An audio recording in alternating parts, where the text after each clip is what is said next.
Because it's our nervous system that allows us to move. It allows us to reach out into the world, to see things. It allows me to sit here and speak and impact your brain. I'm actually reaching into your brain right now as we do this. And so it creates this whole network of interactions. That's what our nervous system does for us. It broaches this boundary of our body. So keep that in mind. The other thing I wanted to show you today, the other video, is to show you that all these things that we've developed now in the animal labs, we've now taken into humans. And so there have been research projects all over the map.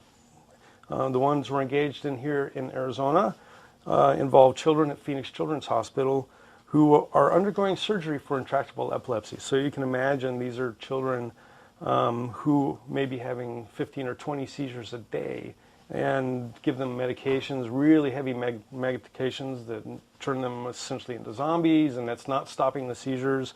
And so the final sort of step in really trying to help these children is to go into the brain, identify exactly where in the brain the problem tissue is, and removing it. So I'm sure you can imagine, if you're going to have a piece of your brain removed, you want to make absolutely certain that the right piece is removed. And so obviously the surgeons want to do that as well. And so in order to ensure that, what the surgeons do is they go in weeks before the surgery, the actual surgery, and they open up the cranium and they put grids of electrodes on the surface of the brain. And then they put the cranium back on and they watch activity in those grids for two crucial things. One is to make sure they know exactly where the ill tissue is so that when they go in to remove it, they remove exactly the right thing. And the second part is to make sure they don't damage other things which are really important. So for example, language is very well localized in the brain. And so using these electrodes, you can figure out where that localization is and make sure that you don't cut into those areas. Likewise, the parts of the brain that control movement are very well localized. So you can use electrical activity on these grids to make sure you don't cut into those areas. But here's another sad part of this whole story is that in order to do this, it takes 5 or 10 days. And in those 5 or 10 days, the children are essentially stuck in a hospital room. They're attached, their brain's attached with leads to computers, they're being videotaped, they're being monitored so that the physicians can understand exactly what's going on in the brain, where to go into, where to cut, where not to cut. And so we go in and we speak to the parents and we say, maybe we could offer your child something to do for those 10 days. And we explain to them the research we've been doing, how we can interface to the brain and use that interface to control video games. And if the parent is amenable, we go in and talk to the child then. And honestly, I mean, this is a horrible circumstance for the kid, so let's offer him something very cool. How cool is it to play a video game just by thinking about it?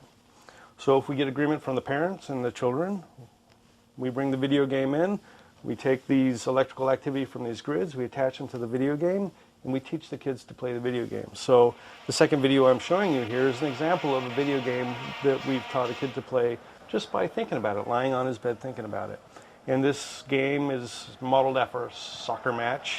And, you can hear the crowd cheering, the vuvuzelas blowing, and you can see the soccer ball going down the field. And the soccer ball rolls down the field, and what the child has to do with his brain signals is make the soccer ball go to the left or go to the right. And when he does that, it goes through the goal, and he gets a goal.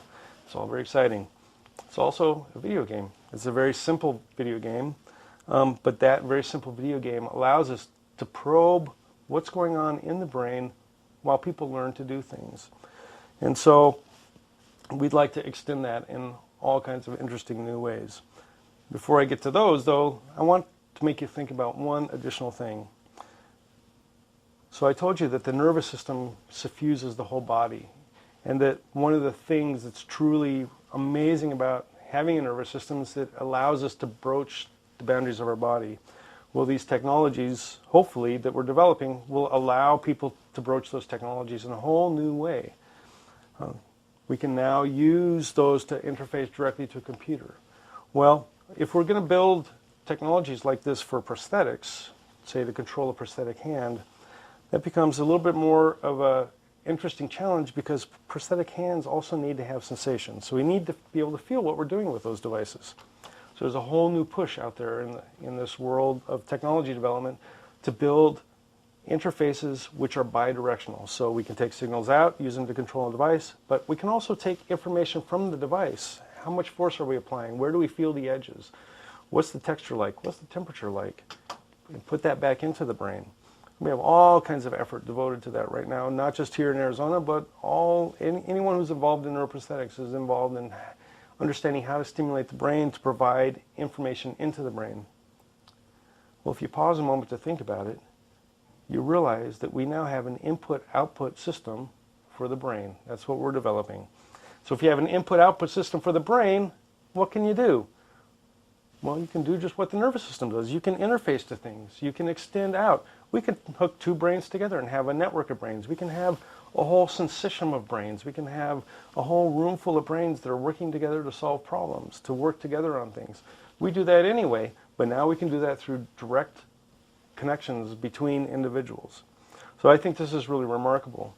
And our hope is that we can use the video games to sort of enhance this whole process. So one other thing which I think is really promising at the interface between video games and neuroscience and neural engineering is this idea of engagement. So when you watch somebody playing, for example, a ski game on an Xbox, that's a real simple game to control. You've got a little joystick and a couple buttons, and all you have to do is move the joystick and the buttons to make the skier do the things you want him to do, to jump and leap on the rails and all those things. But when you watch people play, they don't just do that. It's almost as if they're skiing. They're sitting in their chair giving body English. Push this way, pull back that way, pull, as if somehow moving their body is going to have some impact on this video game. Well, obviously it's not. But the thing that's remarkable about that to me is that the video game has pulled the person entirely in. You don't need to give them any other incentive to play the game. It's like they've been sucked in, like it's become part of them to play this. Well, in our research laboratories, we have difficulty with that. We play games with our animals that are designed specifically to answer questions that we want asked. They're not designed to engage the animal. We have to figure out ways to engage the animal. And so now we're working with game designers at ASU West, for example, to try to develop games that would allow us to engage the monkey. Is it possible? We don't know. But think how more amazing it would be to be able to do this kind of research if an animal came into the lab just gunning to go to do this amazing game. So I'm not sure that we'll be involved in game development in any particular way, but I think we have a remarkable interface here between the kind of key neuroscience research, the ability to ask questions about how the brain represents information, neural engineering, how do we interface to the brain and take advantage of what we know, and games. And hopefully this will advance all three together. Thank you very much.